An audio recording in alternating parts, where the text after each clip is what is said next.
আসলে কল্পনারও বাইরে, যে কল্পনারও বাইরে আমি কত দূর থেকে আসি, 50 কিলোমিটার দূর থেকে আহ্বান করেছিলাম যে আমার এই সন্তানটিকে, আমার এই ভাইটাকে আপনারা নির্বাচিত করেন, আপনাদের অসমাপ্ত কাজগুলো বুঝে নেন। আসলে সত্যিকার অর্থে আপনাদেরকে ধন্যবাদ দিয়ে ছোট করব না। আগে মাসে 2 মাসে একবার আসতাম, আর এবার ইনশাল্লাহ ইউনুস ভাই যেহেতু আসছে, প্রত্যেক মাসে যেন একবার আসতে পারি এবং ওয়ার্ড ওয়ারি যেন আমরা ঘুরতে পারি। আমি আপনাদের প্রত্যেকটা ওয়ার্ডে যেতে চাই। কাজ কি হবে না হবে এটা পরের কথা, কিন্তু এমপি সাহেব প্রত্যেকটা ওয়ার্ডে, কাটলা ইউনিয়নের প্রত্যেকটা ওয়ার্ডে আমি যেতে চাই। আমি জানতে চাই আমার সাধারণ মানুষ, সাধারণ জনগণ সেখানে কি কি কষ্টে আছে, কারণ যদি জানতেই না পারি তাহলে সেখানকার কাজ করব কিভাবে।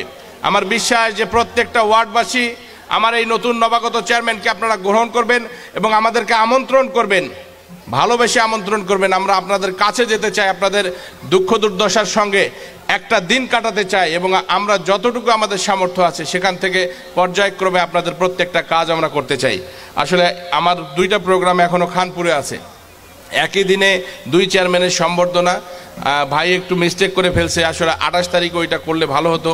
ওই প্রোগ্রাম আগে করার কথা ছিল, ওদেরকে সময় দিয়ে আসছি মাগরিবের সময়, ওইখান থেকে লোক আমার হুন্ডার পেছনে চলে আসছে, কয় না আপনার পেছন ছাড়া যাবে না যদি আবার পরে আপনি না যান। ওরা আগে যাওয়ার কথা ছিল ওইখানে, ইউনুস ভাইয়ের কথা যে আমার জনগণ এখানে কষ্ট পাচ্ছে, আপনি তাড়াতাড়ি আসেন। এখন কতটা ভালোবাসি চিন্তা করেন, ওমাকে আগে কথা দিস নো, সেই কথা ফেলে এখন তোমার কাছে তৈরি আসবে লাগলো, কাটলা ইউনিয়নে ছুটে আসতে হলো আমাকে। তো শুধুমাত্র এইটুকু মনে রাখেন, আহ্বান শুধু নয়, যদি আমি জানতে পারি যে কাটলার মানুষ কষ্টে আছে, শিবলি সাদিকের প্রয়োজন, খায়রুল আলম রাজুর প্রয়োজন, আমি শুধু এইটুকু বলে যাচ্ছি, রাত দিন বুঝি না, বর্ষা বাদল বুঝি না, মহামারী বুঝি না, আপনাদের কাছে হাজির হয়ে যাবো ইনশাল্লাহ, কথা দিয়ে গেলাম। পদে থাকি চেয়ে না থাকি, এই পদে থাকি চেয়ে না থাকি, এমপি থাকি চেয়ে না থাকি, কাটলার মানুষ যতদিন যতবার এই শিবলি সাদিক জীবিত থাকা অবস্থায় আপনারা ডাকবেন, আমি ততবার আপনাদের কাছে এসে দাঁড়িয়ে যাবো ইনশাল্লাহ, এই কথা দিয়ে গেলাম। আপনাদের অসমস্ত যে কাজগুলো রয়েছে পর্যায়ক্রমে, আপনারা জানেন এখনো মহামারী শেষ হয়নি।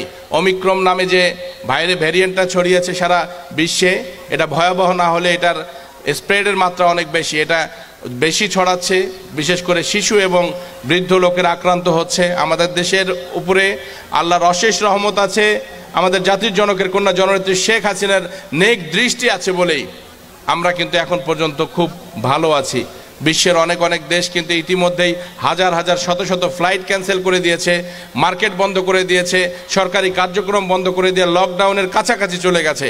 কিন্তু বাংলাদেশের মানুষ ইনশাল্লাহ এখনও আমরা আল্লাহর রহমতে অনেক ভালো আছি, সুস্থ আছি।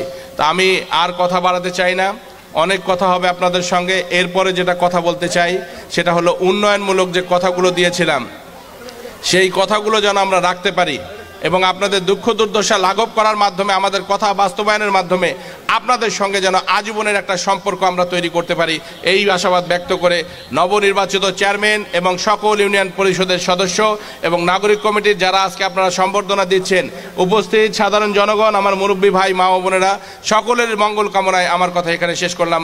আসসালামু আলাইকুম, আদাব, জয় বাংলা, জয় বঙ্গবন্ধু, জয় হোক মেরুদণ্ডের মানুষের জননেত্রী শেখ হাসিনার নেতৃত্বে।